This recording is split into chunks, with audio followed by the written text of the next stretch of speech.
So William, Hallo. sind Sie in Deutschland? Ja, ich bin ja, near Hamelin, near Hanover, Hannover. In ja, Norddeutsch. Nordendeutsch. Ja, ich war mit many Germans Vielen Deutsche.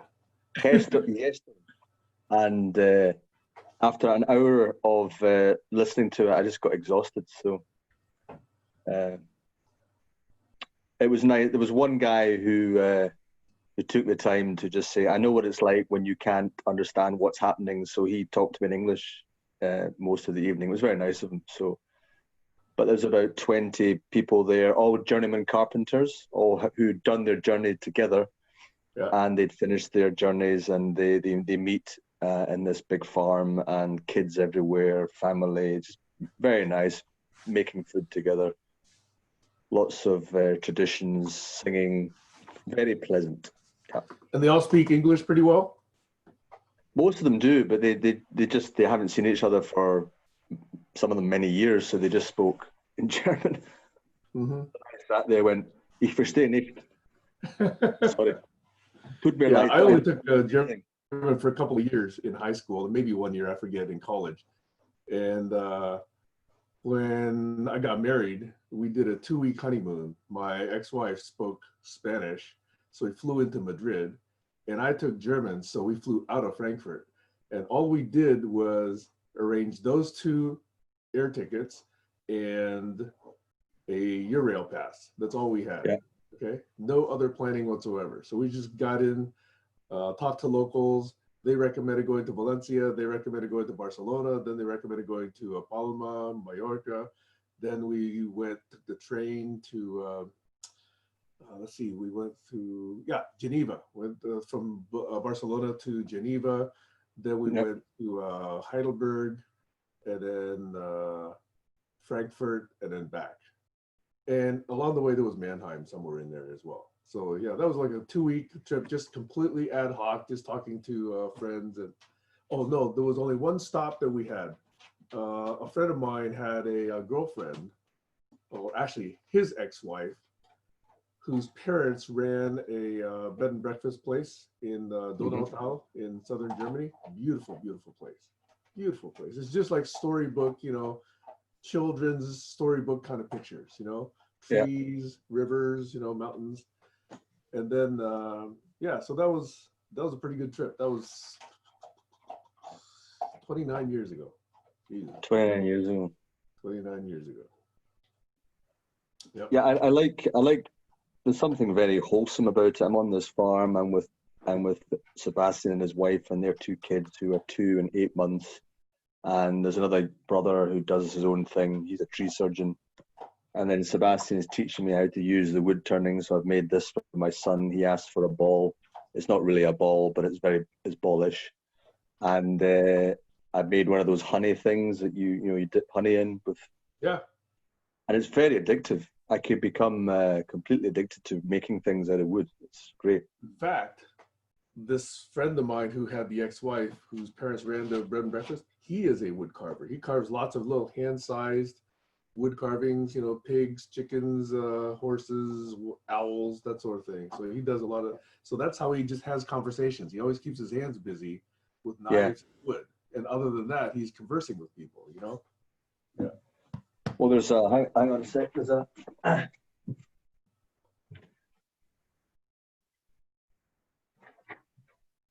yeah, so Sebastian gave me this book. It's back to front, but it's the Impractical Cabinet Maker, and it's lovely philosophy about wood and design and some just gorgeous cabinets that he makes. And then there's this lovely article on the case for working with your hands. Did he cover a lot of Japanese woodworking? I don't know if he does. But a lot of it's to do with extraordinary work. Yeah, I mean, a lot of this is about, you've got to understand wood first, because each wood is different. So Sebastian says oak is very playful. It's a very strong, playful wood. Cherry is lovely to work with. Ash is nice to work with. pine breaks easily, but it's really easy, it's light. So we've been doing the sawmill. I've been learning. It's learning. It's great. I just love it. Yeah. Well, you know, to tell you the truth, when you had introduced Brett, I did a little bit of reading and checking out on his background. So I assembled just a small number of notes that I wanted to talk to you and Brett about. So I Yep. was kind of curious, you know, just whether or not you thought that he was actually going to re-engage. Because initially, you know, you reached out, friended me, I friended him. So there was that little brief exchange, which you saw. You set up that little messenger group. So I was just curious, you know, what you had conceived of initially when you did the introduction. Well, he was very interested in the smart people problems. He is a very smart guy. He's very, I wouldn't say stubborn is not quite the right word, but he's very fixed in his path. He's very much all about a world beyond money and the gift. And he's been living that way with his wife, Amanda, for many years, just like going from place to place and asking for support, asking for help. And it's a very difficult journey, that one. And so I respect him for that. And he's had this thing called the Infinite Game for a decade. And Gino Yu has been one of the guys trying to help him and things, but then they have very different views on money. So Gino is basically, you have to find a way to be self-sufficient. That is your responsibility. And all this gift stuff and people helping you he doesn't like that. Whereas Brett is saying, well, no, that's where the future is, that everyone has what they need, and then we just support and create together. So these two conflicting ones. And also Brett very much wears on his sleeve, he's very open about being bipolar.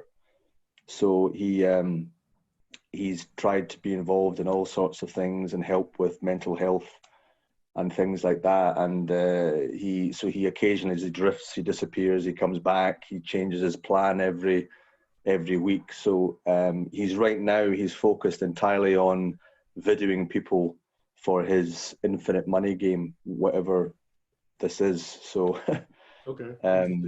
he's quite hard It to sounds pin kind of down. monkish, right? It sounds like a rather monk style kind of life. And I can get it. I really do understand that. However, I also understand the other perspective, which is, you know, if all of us were monks and all of us were looking for others to help us,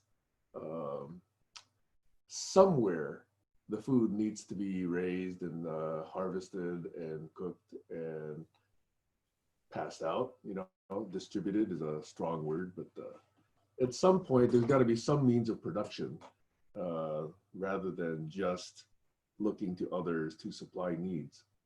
We don't have UBI yet. We don't have Buckminster Fuller's world of plenty yet. We still have a lot of sociopaths controlling all the resources in the world. So the trick is never understanding the present or conceiving the future. The trick is always, what is the path? And understanding and navigating that path is always the tricky part, never the other two, you know? But you got to start from the other two before you start on the path. And that's one of the smart people problems, you know? We don't understand where we are. We don't necessarily agree where we're going. So we can't even come up with any kind of a path until those first two things, or at least the second thing, has been discussed, in my opinion. Well, I think it's one of the conversations with these journeymen is about freedom. And when they're doing their journey, they are very reliant upon others giving them work or finding work, because they wear the clothing and that says, this is what I'm doing. And for many Germans, they recognize that, and it's part of an agreement. Culturally. You help these guys. You give them a lift, you give them a bed for the night, if you have work, you see if you can find it for them. And so they have all these agreements, but that's part of a culture. And we don't have that culture of, you know, internationally or distributed communities helping each other and sharing their gifts, you know. So we say, well, we know Sam does that, Graham does that, and, you know, Brett does that, therefore you all collect from the collective, but we haven't been able to focus on a consistent goal and community yet. So yeah, I think it's hybrid. I mean, I use hybrid methods. I'm open to people pay me to do something. That's an agreement. You say, we agree, I will do that for that. Fine. I'm open to gifts. I'm open to other ways of receiving what I need. So on the farm, I'm doing work in return for my stay and food.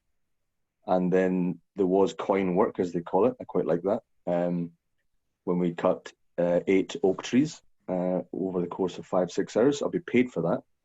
But that was a specific project, and yeah, it's quite easy, really. You know, It's easy if you share those views with others. yeah. Now, here Exactly. the problem is a lot of people have come to this country wanting to work, seeking to help, and yet rather than being received with open arms, they get received with, "Oh, you're different. You must be dangerous to me. You must be a risk to me. I must protect myself from you." And Yeah. you see that, right now in all the videos you see on Twitter and, Instagram and Facebook these days, it's just incredible how hateful society appears to be now that we shine a light on it, Yeah. Never were able to do that. And so the advent of cell phones with cameras, it's a fascinating development in civilization. It is. So good. Thanks for putting that Brett introduction in context, because I was just curious, whether or not to keep pursuing that or whether or not just to let it go since he wasn't indicating much follow-up. Yeah, I mean, I find just, I don't know if you know this guy. His name's Wael, and he's a Palestinian living in Germany, and he's trying to set up a organic collective in Palestine from Germany, and he's got a whole bunch of people that are doing different aspects of that project. The software, he's got the software guys, he's got the design people, he's got the structure, and I'm trying to help him with the languaging, because a lot of the people involved are not, English is not their first language, and they come out with all the trite stuff which means nothing at all. This project is worth billions, we're going to do that, we're going to do this, we're going to do that, and I read these things, I think none of that's true, is it? So it's just what is true and what you're trying to do, and clarifying very clear language. So, but I can't get hold of the guy. We've tried 7 times just to meet at a certain point, and it doesn't seem to work. And then hopefully I'm talking to Alexander Laszlo soon. He's a nice guy in Argentina, and again, that's 3 times trying to connect, and he forgot the first time, and then the second time he had to go out, and then my phone died. This kind of stuff happens all the time, and I now look for those people who can consistently appear and commit to something basic. And if you can't, you just say, sorry, I can't do it this week, but I think we're still now, this is number 4 or 5. Yeah, that's where I'm at. What's the possibility with Alexander Laszlo? I don't know if you know, but I've known him since about 2012 or 2013. And for about 2 or 3 years, we probably talked every day for at least an hour. So there's been a number of things that we've conceived of. So in fact, the COI, the Community of Impact, he was probably the 4th or 5th person to give, feedback on that particular idea. So I would consider him one of the first handful of people that shaped the whole COI proposal. I don't know if I shared that. Okay, thank you. I'm forgetting who put me in touch with him again, because I did know of him years ago through Alex Blumenthal's in Riga and Gavin Peacock, who's in England. And they kept saying I should talk to him. And then my ex-mentor knew his dad very well in the past. So I spoke to him because he did work with some Greek. There was a Greek project in the islands, Cyclades, and he was part of that sort of regenerative project. And we'll see. I mean, I just see who shows up, and then I see what resonates and what people can commit to, and what's next. And every time I talk to somebody, it kind of refines and becomes clear what I contribute to people in conversations and in these and clarifying is one of the things that I do in the story. What is the story here? what's happening. I'm just trying to find I just keep on keeping on. I've now with the land. Thank you for your $5, by the way.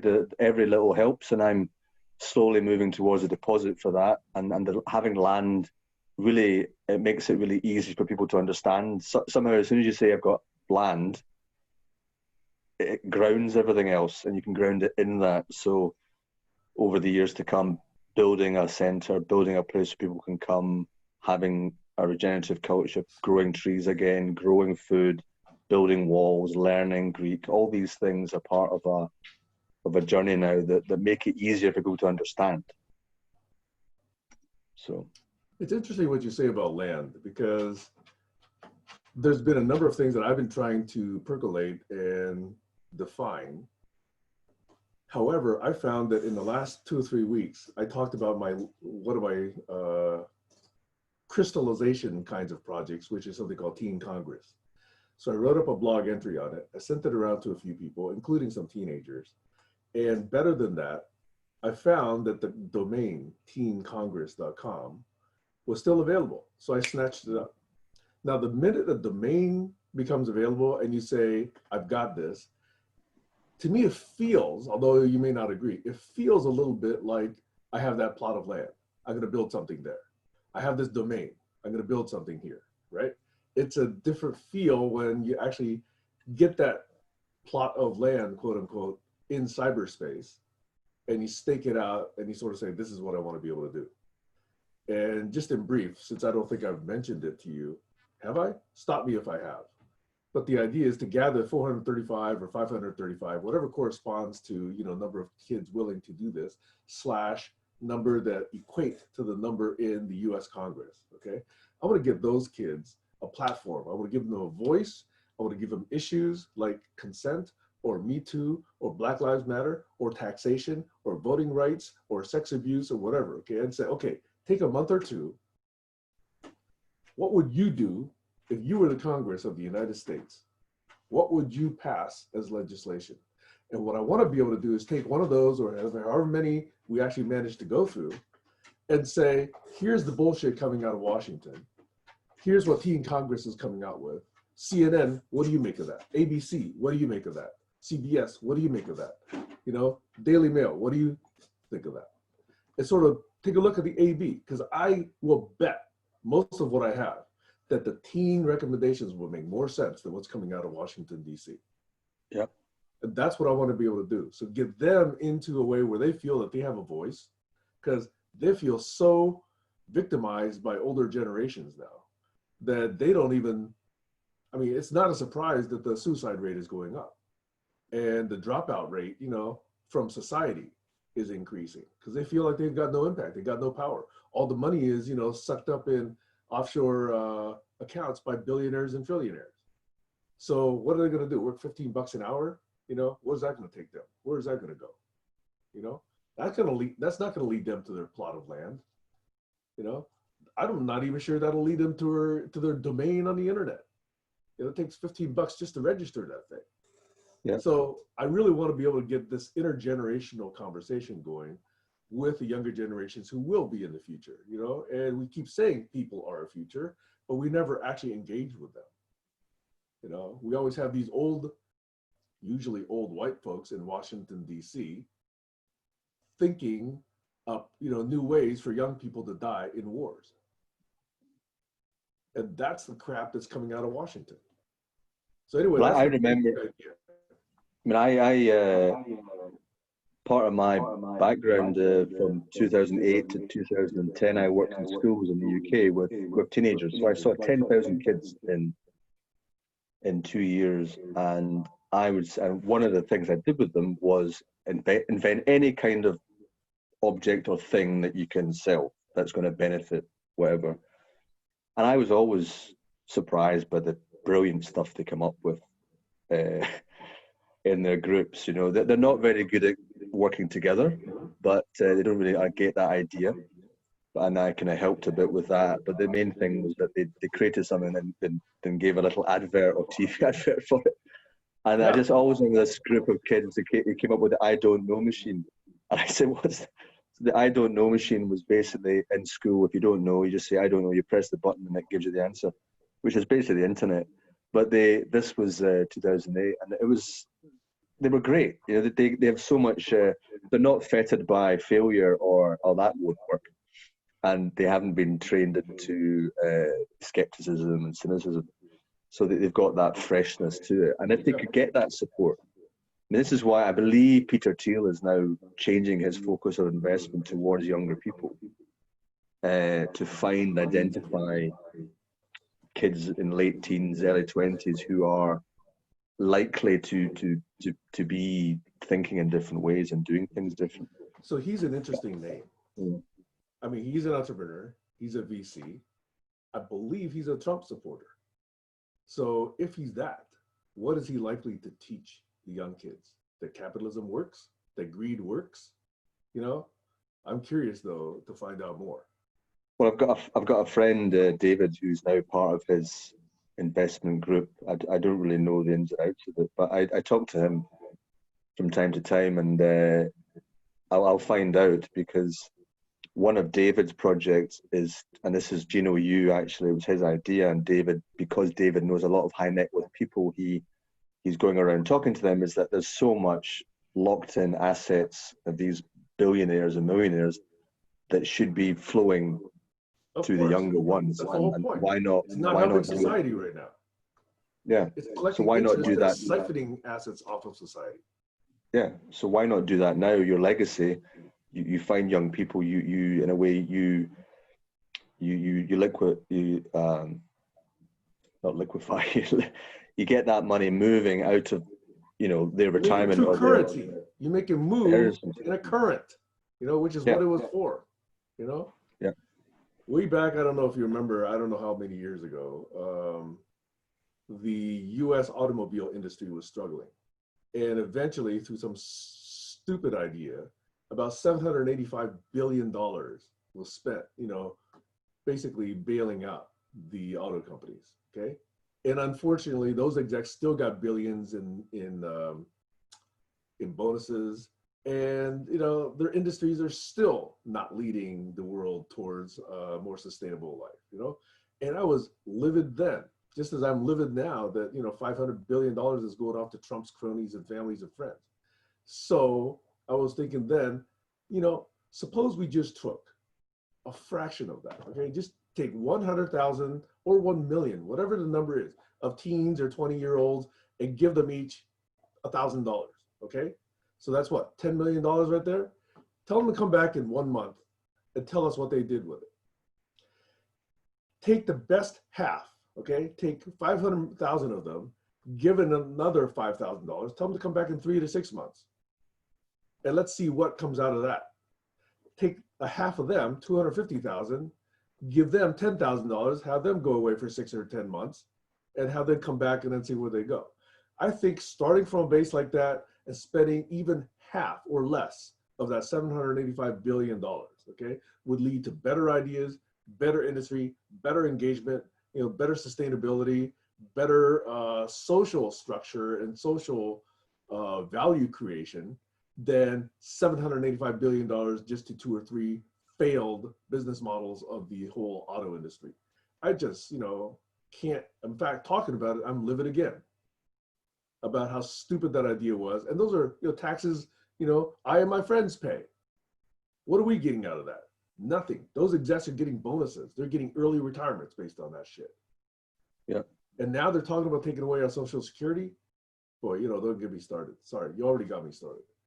Anyway, so that's why I was even back then thinking, how do you get the intergenerational stuff? You know, the teens to come up with better ideas. You know, sorry, I'll stop now. Well, it's also, there are many people who are, you know, when in the conversation with David, there's a story about retirement, is, you know, as he called it, fuck off and play golf. It's like, you've got a lot of knowledge, you've got a lot of things to give. So if you mentor younger kids to exactly, you know, understand how, well, that's a great idea, but for that to work, you know, in the reality of what we have in terms of our systems, you'd have to do that, that, and that. So, but I do think the idea of small amounts, you give someone 1,000, see what they do with it, and then those who are able to work with that, you give them more. And That's right. also there's teens, for example, that I met who are just brilliant with ideas and imagination, but don't give them anything, don't give them any money. But they work with people who are good with that money, and then they find ways to realize, if you work with that guy and that girl over there, she's great at design, he's good at leading and good with money, but you've got the ideas, you know. Let me just say that 785 billion was already wasted. That 2.2 trillion dollars that was just given away 3 months ago was already wasted. I don't mind wasting $1,000 on a kid who has an idea. It may not go anywhere, but I don't consider that waste. If we give that kid a chance to take that $1,000 and do something with it, that's not a waste. Now, if the kid goes and buys drugs or alcohol or whatever, yeah, we want that money back, okay? I want to make sure that that's in the rules of engagement. If I had controlled those assets, that's what I would do. But if a kid is honestly trying to make something happen, like honestly working with their hands or computers or friends or government or whatever, fuck it, I don't consider that waste. Take that $1,000, go run with it if you've got a good idea, okay? And that's why I say, take the bottom half, shove them, say, thank you for trying, but now let's concentrate on the 250. And by the way, I don't want to be the judge of what works. I want their neighborhoods to say, yeah, that was good, or no, that was not a good thing. Or some group of peers that does that, right? I don't want to do that. I just want this flow to happen. The flow of ideas, the flow of assets down, the flow of ideas up and wide. And I think something like that is a much better social model. And I also think when they do that at teen level, then there's that movement into their 20s when they're freer to move, and then you have living communities where they actually you got an early start on how the system works. You've built some mentors. You've built probably some skills at managing assets and talking in meetings, whatever the hell that is. Anyway, so yeah, I can go on mini rants on stuff like this. So anyway, the latest crystallization of it is this teen Congress idea. And I do think that I will do something with it. I've actually planned an initial meeting with 3 teens already, and I'm trying to find more. I've got 4 adult assistants. My rule of engagement rule is assistants only assist. Assistants don't tell the teens what to do because this is their platform, And that's and are these American-based teams? Actually, right now they are, but I do believe that if I get more than 435, which hopefully over time I might, then we ought to really address international issues. Greta Thunberg would be an great inspiration for this. Malali, Sosawai, or whatever her last name is, great role model for these kids. And there's many others who don't get the publicity that these kids get. Even in the United States, there are many role models that don't get the publicity. So I want to be able to, it's ambitious to think I can get 435 initially, but hopefully if this succeeds and it gets some airtime and we start getting a brand around Teen Congress, for example, and the news people start talking about it, I think a lot of kids are going to come out of the woodwork. So we'll have Congress 1, Congress 2, Congress 3, Congress 4, and hopefully over time, they can even decide to run things differently. These guys can run things according to the US. These guys can use adhocracy. These guys can use sociocracy. These guys can use teal. These guys can use whatever, military model, whatever the model they want to use. And really experiment that way. I really want to get this thing going. So you've got the domain, and then you're going to I got the domain. Put up your pitch. Yeah, and so I'm already collecting groups of people that want to help with this. And like I said, this does not require a lot of technology. It's a lot of coordination. It's a lot of documentation, a lot of engagement, but it's not a technology play right now. This is the human system side. Anyway, so I do know that you offered to co-write a book on smart people problems. There's a lot of research left to do on that. We can talk about that at some other time. Because I think that all the media that I'm participating in that is getting recorded, either via Zoom or Teams or any other model, is available as case studies. Alexa, cancel. Reminding me I have a GCC meeting coming up in 14 minutes, okay? So my intent is to go through a lot of that material and say, what happened? How did this person get cut off? Did this idea get dropped? Or did this idea just get stomped on? Did this person then lean back and withdraw? Did this person overpower all the others? Did these people proceed with a decision even though 4 other people were missing? All these kind of case study materials that are not germane to the actual agenda or focus topic, but they involve how the collaborative style is practiced or enforced.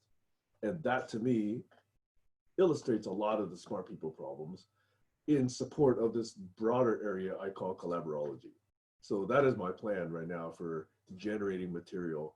And along the way, collect a bunch of blog posts that, then become a kind of thematic signposts for a potential book or living website. Yeah, I think a living website where you can wander through it, and then out of watching you can Right. turn out at the other side. You Talk can about say, the theory, link to the use all the YouTube different video. ones. This is it in actual, practice. This is what happened, right? That's why I love the raw recordings, even stuff that between you and me, right? Like I may forget that you said something, and it's all on the record. Somebody can say, hey, Graham said this, and Sam didn't pick up on it until 2 or 3 meetings later when Graham finally reminded Sam or whatever. Like, all that stuff is available for fodder. I make a lot of mistakes. It's all available for me and others to hopefully harvest and learn from. And so all of this online recorded sessions are just case studies. There's millions of case studies available now. And what I want to be able to do is structure them in such a way that, let's say a week or 2 go by and I find, oh, there's nothing new here because what I see here, I've already talked about there. What I see here, I already talked about it. At that point, when things more or less, die down, then I would say, okay, here's like a V1 or a V.9 of this and get ready to share it with the world. So it may be too ambitious, but that's what I'm thinking right now. Ambition is good. I like it. Okay. So hopefully that gives you something to think about. I wasn't necessarily saying, okay, let me take a list of 20 smart people problems and write a book on it right away. Now, people who want to make money, yeah, I can see them doing that, right? I put up a 150-page thing, write a page and a half on each smart people problem, send it out there, get $3, $5, $10 on Amazon, whatever. I get that. Some people want to do that, okay? To me, maybe that's a step 1, but I haven't decided to do that yet. I've decided to sort of look at this more comprehensive view for now. I think all different models are available all the time. There's one an interactive one where people can say, that one I recognize, and here's some examples from my life. Yep. And the people can go into it and then connect, and then I have been thinking about who do I really collaborate well with, and usually it's when I'm in physical presence with somebody. And then there's the whole world of collaborating when you're paid to do it, and collaboration when you're doing it because you're passionate about it. And the latter is much harder. But I think the results are stronger than if you're paid to do things. They can just get done in whatever way. But the smart people problems. Yeah. Anyway. Yeah, so good. I'm glad you re-engage again. Glad to find that actually Scotland would be interesting to hear some stories about. But so hopefully that gives you some things to think about, and I'll think again. And if you like, we can talk again next Sunday. Next Sunday, I'll be on a train to Vienna, but I presume those trains will have Wi-Fi, so that should be fine. If it's inconvenient or the train's too noisy, forget it. I don't mind postponing a week if you like. Okay. Well, I did the classic of washing my headphones in the washing machine, so they no longer work. Yeah, I've washed many things in the washing machine, yes. Okay. So I have to get new ones at some point. I might go the Doug Breitbart way and get the things that stick in your ear. Those are easy to lose also. Yes, we shall see. And those are more expensive. Exactly. All right, Sam, enjoy your... Thanks, Graham. Sorry, I think I did most of the talking today, but hopefully it gives you a sense of what my head is at. Okay? Great. All right. Talk to you next Ciao week. for now. Bye. Bye.